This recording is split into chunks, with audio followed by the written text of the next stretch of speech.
Vous devez savoir que dans le ciel, devant le trône de Dieu, il existe différentes chambres. Je peux pousser? Je peux pousser? Le son du micro est bon? Vous trouvez que c'est bon? On augmente un tout petit peu? Lève un tout petit peu. Alléluia. Ça va, c'est bon? Hein? Alors, je répète. Un tout petit peu de basse. Petit. Donc, je disais, au ciel, il y a quoi? En ce qui concerne la prière, il y a différentes chambres. Amen. Quand vous priez, la première chambre, c'est-à-dire quand vous priez d'école du ciel, comment on dit là? Comment on appelle ça là? D'école de la terre, hein? Elle transite par le deuxième ciel. Il existe 3 cieux. Le ciel que nous voyons qui est là, où nous voyons les nuages là, ça c'est le premier ciel. Après ça, il y en a le deuxième. Le deuxième, c'est le monde pandonium. Le monde pandonium, c'est le monde spirituel. C'est le monde où sont tous les esprits et autres. C'est là. On se suit? Et là, dans ce ciel-là, l'activité est très dense. Pourquoi? Parce qu'il y a certaines prières qui ne dépassent même pas ce ciel-là. Vous savez pourquoi? À cause de la vie de ces gens. À cause de la vie qu'ils vivent sur terre. Vous me suivez? Quand vous vivez dans la saleté, dans la souillure, dans le désordre, ta prière n'atteint, c'est-à-dire quand ça quitte la terre, quand ça quitte ta maison, ça s'arrête au deuxième ciel. Il y a beaucoup de prières qui sont au deuxième ciel. Je vous dis ça pourquoi? Parce qu'un jour, le Saint-Esprit m'a fait la grâce. Je suis parti en esprit. Et pendant que je partais en esprit, j'ai vu beaucoup de prières stagner au deuxième ciel. J'ai vu beaucoup de prières qui étaient là comme ça. C'était dans l'air comme ça. Stagner au deuxième ciel. Et donc, dans mon esprit, je ne comprends pas. Je demande, mais il s'agit de quoi? Et on me fait savoir, c'est ceux-là qui vivent une vie de péché, de saleté. Ceux qui ne vivent pas conformément à la parole du Seigneur. Quand ils ouvrent la bouche pour prier, ce qui sort est d'une odeur, d'une telle puanteur. Vous comprenez? Et c'est alors que j'ai compris, j'ai mieux compris le livre d'Ésaïe 59, verset 1. Alors, on va lire Ésaïe 59, verset 1. Tu vas jusqu'au verset 3. Écoutez. Hein? Non, la main de l'Éternel n'est pas trop courte pour sauver. Non, la main de ton Dieu n'est pas courte pour te sauver. Ni son oreille trop dure pour entendre. Ni son oreille trop dure pour t'entendre. Verset 2. Oui. Mais ce sont vos crimes et ce sont vos crimes qui mettent une séparation entre vous et votre Dieu. Ce sont vos péchés qui vous cachent sa face. Ce sont vos quoi? Vos péchés qui vous cachent sa face. Ce sont vos quoi? Vos péchés. Qui vous montrent sa face? Qui vous cachent sa face. Ton péché te montre la face de Dieu? Non, on a dit. Mais? Poursuis. Et l'empêche de vous écouter. Et l'empêche de vous écouter. Voici comment beaucoup de personnes, beaucoup de jeunes filles assises là, la raison de leur frustration, la raison de tous les blocages, tout ce qui se passe dans vos vies, des femmes, des hommes, des jeunes gens, ta vie tu vis là, ta prière, c'est-à-dire quand elle quitte ta toiture là, ça s'est arrêté, beaucoup de prières sont au deuxième ciel.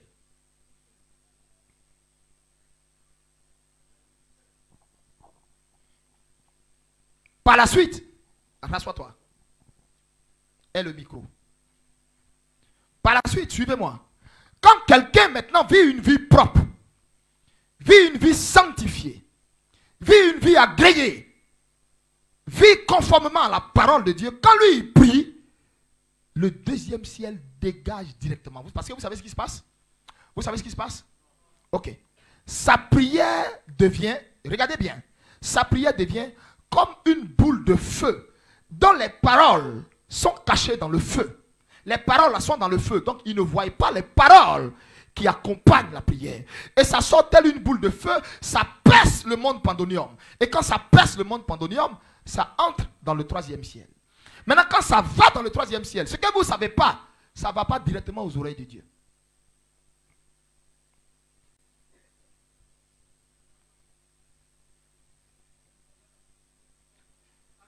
Quand vous finissez de prier, hein, En fait, quand je dis ça ne va pas directement aux oreilles de Dieu, ça ne veut pas dire que Dieu ne sait pas ce que vous avez dit.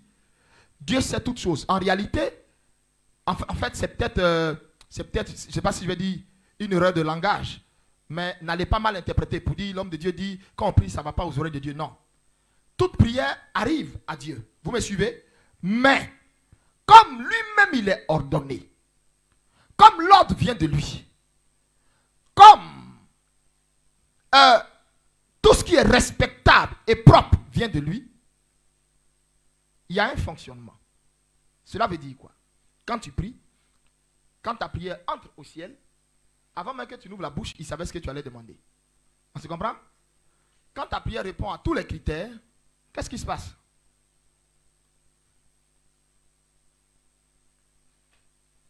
Alors, qu'est-ce qui se passe? Ta prière va dans un endroit qu'on appelle la salle des requêtes. Dis avec moi la salle des requêtes. Ça, c'est la première chambre. C'est dans la salle des requêtes que sont stockées beaucoup de prières. Toutes les prières qui se lèvent de la terre là, vont dans la salle des requêtes. Et dans la salle des requêtes, il y a des vieils hommes qui sont assis.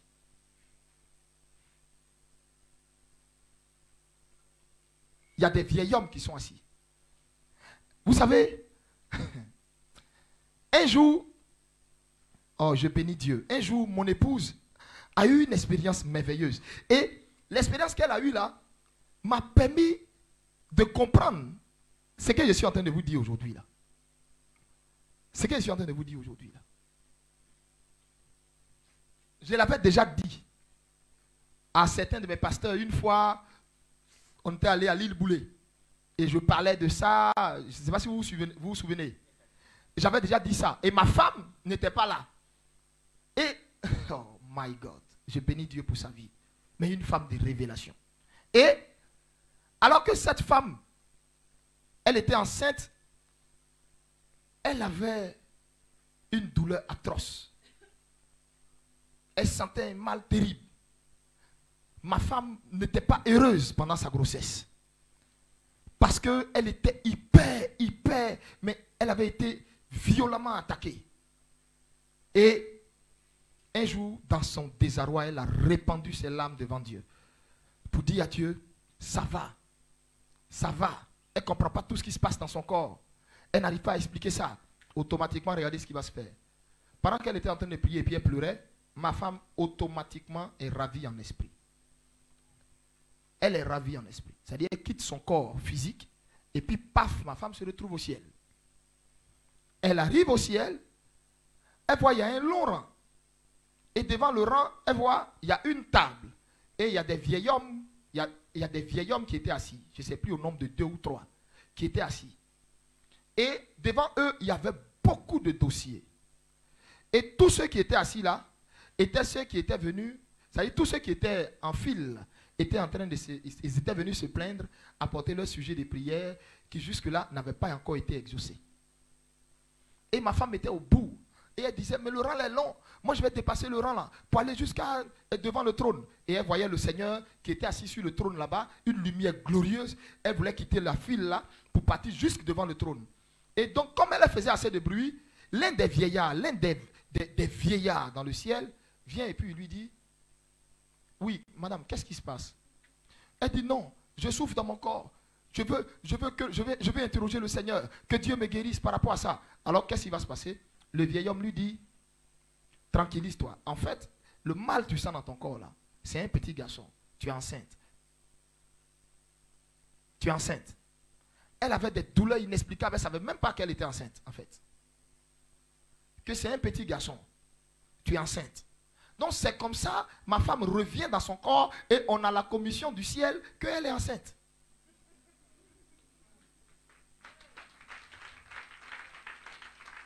On n'est pas parti faire analyse, on n'est pas parti faire, non, c'est commission du ciel. En 2 fractions de seconde, elle est partie, elle est revenue. Et c'est comme ça, on apprend que c'est un petit garçon. Vous m'écoutez?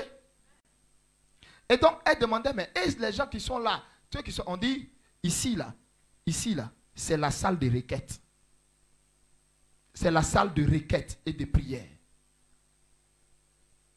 Et puis elle disait, et puis elle est revenue en elle. c'est là ma femme va se rappeler que papa avait dit ça. De toute façon, tu ne peux pas te lever et puis aller au palais de la présidence et puis aller à l'abordage directement de Ouattara là. Il y a un système protocolaire. C'est pareil au ciel. Vous savez que tout ce qui se fait sur la terre est la pâle copie de ce qui se fait au ciel. Satan a imité tout ce qui se faisait au ciel et il a amené ça sur la terre. Vous comprenez maintenant? Donc il n'a rien créé, il n'a fait que recopier ce qui se fait au ciel. Donc, il y a la salle de requête où toutes les prières sont stockées. Ça va? Après la salle de requête, directement, il y a la deuxième salle. La salle d'analyse et de dépouillement. Vous notez? La deuxième chambre. La salle d'analyse et de dépouillement. Donc, quand tu pries, ta prière s'en va. Elle est stockée, stockée, stockée, stockée. Ça monte directement dans la salle de requête. C'est-à-dire, ça sort directement là-bas. Ah, Agathe a prié. Ah, Béatrice a prié. Aujourd'hui, elle a prié. Voilà ses sujets. Ça est dans la salle de requête. De la salle de requête, en quelques secondes, ça transite dans la salle de... Et de... Il y a des mots. Dans la salle de... D'analyse et de... Donc quand ça arrive là-bas, oh my God, c'est tout un système qui n'existe pas sur la terre, où toutes les prières sont passées au peigne fin.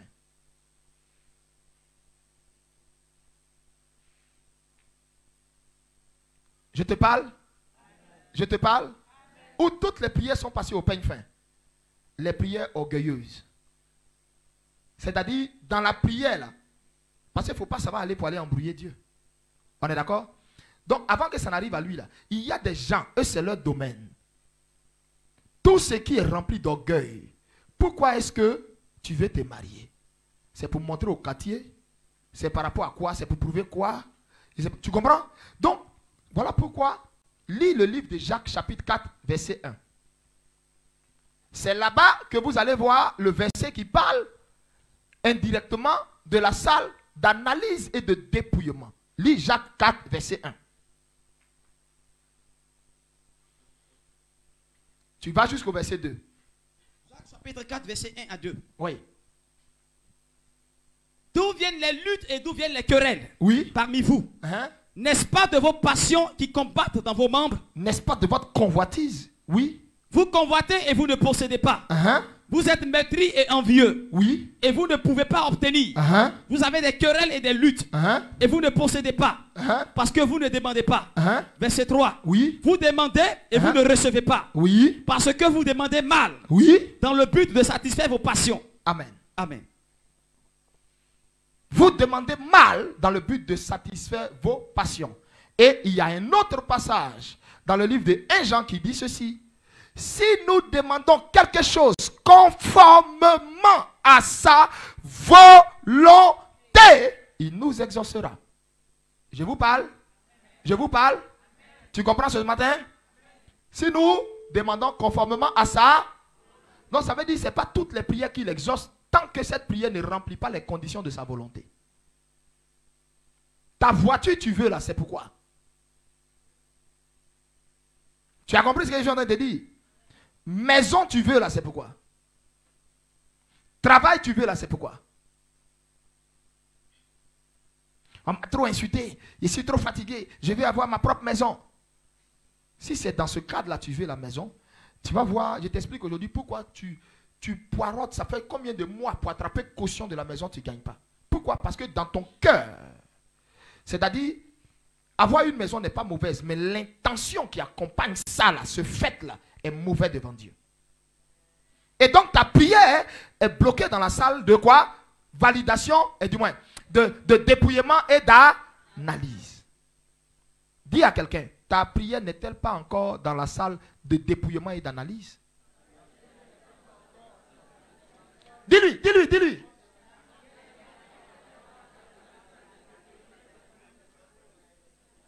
Donc tu veux voyager là.